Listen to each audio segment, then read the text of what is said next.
ஒவ்வொருத்தங்க என்ன பிரச்சனை அப்படின்னா, நான் புது வண்டியாக எடுத்தேன், இல்லை பழைய வண்டியாக இருக்குது, லேடிட்டுலேயும் தண்ணி இருக்குது, ஆனால் ஹீட்டு மட்டும் குறைய மாட்டேங்குது. 10 நிமிஷம் ஓட்டினாலே ஹீட்டு ஃபுல்லாக ஆகிக்குது.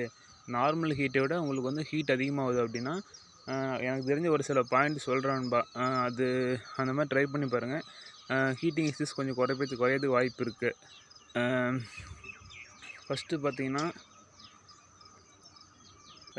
லேடிட்டில் தண்ணி இருக்கும், ஆனால் வந்து வண்டி ஹீட் ஆகும். அது என்ன காரணம்னு கேட்டிங்கன்னா,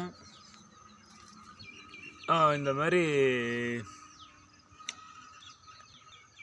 தண்ணி வந்து பார்த்தீங்கன்னா ரொம்ப நாளாக தண்ணி மாற்றாமல் இருந்தீங்கன்னா பாசா மாதிரி உள்ள இதாகிக்கும், இல்லைன்னா உப்பு படிஞ்ச மாதிரி ஆகி கோரெலாம் போய் அடைச்சிக்கணும்பா.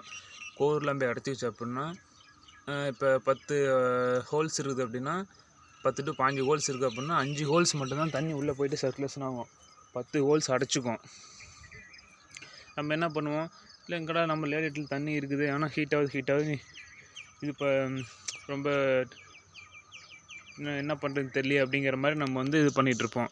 ஸோ அதனால் தண்ணி வந்து அடிக்கடி மாற்றிடுங்க. ஒருத்தர் லேடிட் சர்வீஸ் பண்ணி போட்டிங்கன்னா உங்களுக்கு இந்த ஹீட்டிங் இஷ்யூஸில் வராது. சிம்பிளான விஷயம் தான் இது. இந்த ஹோல்ஸ் மட்டும் அடைக்காமல் பார்த்துக்குங்க. அடுத்து வந்து இன்ஜின் ஆயில் வந்து குறையாமல் பார்த்துங்க. ஏர் ஃபில்ட்ரு க்ளீன் பண்ணி போட்டுங்க. அது ஏற்கனவே தெரிஞ்ச விஷயந்தான். ரொம்ப ஹீட்டிங் இஷ்யூஸுக்கு வந்து இதுதாங்க நண்பா காரணம். ஹீட்டிங் இஷ்யூஸ் பார்த்தீங்கன்னா இதுதான் காரணம். தண்ணி இருக்கும் ஆனால் ஹீட் ஆகுதுன்னா இந்த ஹோல்ஸ் அடைச்சிக்கும். அதை நம்ம தெரியாமல் தண்ணி இருக்கே ஹீட் ஆகுதுன்ட்டு யோசனை பண்ணுறோம். லேட்டு சர்வீஸ் பண்ணி போட்டிங்கன்னா அந்த ப்ராப்ளம் குறையறதுக்கு வாய்ப்பு இருக்குது. அதே மாதிரி ஃபேன் பெல்ட் வந்து ரொம்ப லூஸாக இருக்கக்கூடாது. ரொம்ப லூஸாக இருந்தது அப்படின்னா ஃபேன் வந்து கம்மியாக மெதுவாக சுற்றும். அப்போ வந்து இன்ஜின் ஹீட் ஆகும். நீங்கள் அதையும் பார்த்துங்க. அது இன்னொரு 2வது பாயிண்ட்டு. 3வது பாயிண்ட் பார்த்திங்கன்னா, வண்டி பொறுத்த வரைக்கும் ஹீட்டிங் இஷ்யூஸில் இன்னொரு ரீசன் என்னென்னு பார்த்தீங்கன்னா, எனக்கு தெரிஞ்சு நடந்த விஷயத்தில் நான் ஒன்று சொல்கிறேன். வண்டி தண்ணி இருக்கும், வண்டி ஒரு ரன்னிங்கில் போயிட்டுருக்கு பார்த்தீங்களா, ஜம்பிங் ஆகுது, இது மாதிரி எதாவது ஆகும்போது ஒரு சில டைமில் லேடிட்டர் ஓஸு லூஸ் ஆகி தண்ணி ஹீட் ஆகி தண்ணி கீழே ஊற்றிடும், கீழே வேஸ்ட் ஆகிரும்.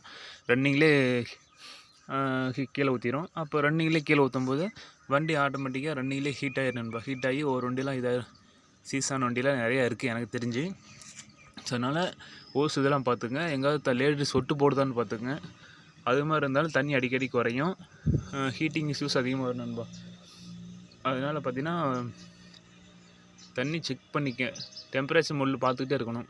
ஓவர் ஹீட் ஆச்சுன்னா எங்கேயாவது தண்ணி சொட்டு போடுதா அது மாதிரியும் பார்த்துங்க. ஏன்னா ரன்னிங்லேயே சொட்டு போட்டுச்சு அப்படின்னா வண்டி நமக்கு தெரியாது, ஹீட்டு ஓவர் ஆயிரும். அது ஒன்று பார்த்துங்க. இது ஒரு முக்கியமான காரணம் தான். மற்றபடி பார்த்திங்கன்னா ஆயில் இஷ்யூஸ்லாம் கொஞ்சம் கரெக்டாக பார்த்துங்க. அதெல்லாம் பார்த்துக்கிட்டிங்கன்னா உங்களுக்கு இது மாதிரி எதுவும் வராது, இஷ்யூஸில் எதுவும் வராது. ஓகே, எனக்கு தெரிஞ்சது சொல்கிறேன். பிடிச்சிருந்தா லைக் பண்ணுங்கள், ஷேர் பண்ணுங்கள், சப்ஸ்கிரைப் பண்ணுங்கள்.